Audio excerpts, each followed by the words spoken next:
J'ai remarqué qu'il y a beaucoup de débutants ou débutantes en calisthénie qui engagent mal l'articulation de l'épaule, surtout sur les mouvements, les figures et les exercices de poussée. Donc on parle des dips, on parle de la handstand press ou même du handstand tout court. Tu as peut-être même toi remarqué une certaine instabilité au niveau du haut du tronc, au niveau du haut du dos, ou qu'il y a certains mouvements, peut-être que tu sentais une petite gêne au niveau de l'avant de l'épaule. Ça c'est typiquement le genre d'erreur que font beaucoup de personnes et c'est pour ça que j'ai décidé d'en faire une vidéo, la deuxième vidéo de ma série qui aborde les fondamentaux en calisthénie. Alors abonne-toi si tu veux pas louper une de ces vidéos parce que dans ces vidéos, je vais expliquer de manière concise les indispensables à maîtriser si tu veux réussir des figures en calisthénie, si tu veux t'entraîner au poids du corps. Ce mauvais engagement des épaules, c'est ce dont on va parler dans cette vidéo. Et oui, on va aborder la protraction scapulaire. La protraction scapulaire, c'est tout simplement le mouvement des omoplates qu'on retrouve le plus dans les figures de poussée. Donc, qu'est-ce que c'est concrètement? C'est tout simplement le fait d'écarter les omoplates, en fait, vers l'extérieur. En fait, tu vas vraiment diriger tes épaules vers l'avant, ce qui va faire que tes omoplates vont s'écarter. Un petit peu comme si tu repoussais le sol ou quelque chose de super lourd. Tac, les omoplates s'écartent. Salut, c'est la voix off de Maureen. Je vais vous aider à bien comprendre le mouvement. On le voit bien ici à l'image, j'écarte mes omoplates, aussi appelées scapula, sans bouger le reste de mon corps. Ça, c'est très important. Ici, je rapproche mes omoplates entre elles, donc c'est une rétraction scapulaire. Et là, j'amène mes épaules en avant. N'oublie jamais de dégager ton cou dans n'importe quel mouvement de calisthénie. Le mouvement, il est tout léger, mais une fois que tu es bloqué dans cette position, tu es hyper stable. Là, je te montre ce que ça donne avec un petit peu plus de tension, en position planque. Tout mon corps qui bouge, là, c'est uniquement le fruit des mouvements de mes omoplates. Je passe de rétraction scapulaire à protraction scapulaire lorsque je pousse contre le sol.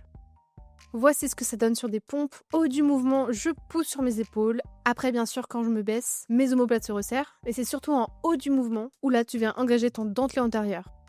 Cette protraction scapulaire, on la retrouve aussi pendant la presse handstand. Je sais qu'elle intéresse beaucoup de femmes, où là c'est indispensable d'être absolument gainé au niveau des épaules, et ce pour pouvoir se reposer dessus lorsque les jambes vont monter. Donc là, toujours repousser le sol et faire en sorte que les omoplates ne bougent plus d'un poil. Je dirais que l'exercice où la protraction scapulaire est la plus importante, c'est bien les dips. Faites pas trop attention à ma station de dips, on en a bricolé une.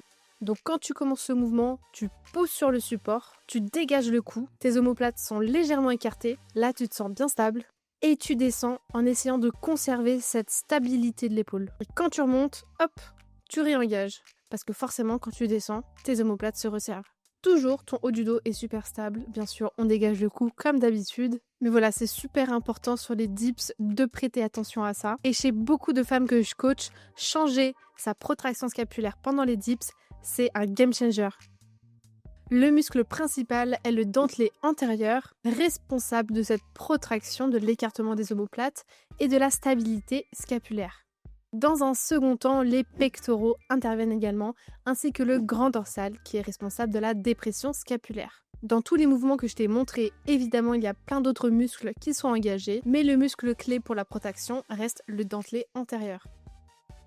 Et pourquoi on parle de protraction scapulaire en calisthénie? C'est parce qu'on la retrouve quasiment dans toutes les figures et mouvements de calisthénie. Par exemple, les dips, les press handstand, les pompes. En gros, toutes les figures où tu es au sol quasiment et que tu repousses ce sol ou un support pendant tout le mouvement. Et comme j'ai commencé à l'évoquer en introduction, si tu ne maîtrises pas ta protraction scapulaire pendant tes mouvements, tu risques par exemple de perdre le contrôle de ton mouvement, d'être très sujet à l'instabilité ou même perdre en force parce que ton haut du dos, tes épaules sont pas assez gainées, sont pas assez solides. Et donc quand t'as pas cette stabilité, forcément tu peux pas mettre toute ta force. Et même pire, si à la longue tu n'arrives pas à bien engager tes épaules, tu risques de te blesser ou de provoquer quelques gênes au niveau des épaules. Tu risques aussi de compenser avec les bras ou d'autres muscles au lieu de bien utiliser tes épaules et tes pectoraux. Bon, maintenant que tu connais toute la théorie, maintenant on va à la salle en pratique voir ce que ça donne.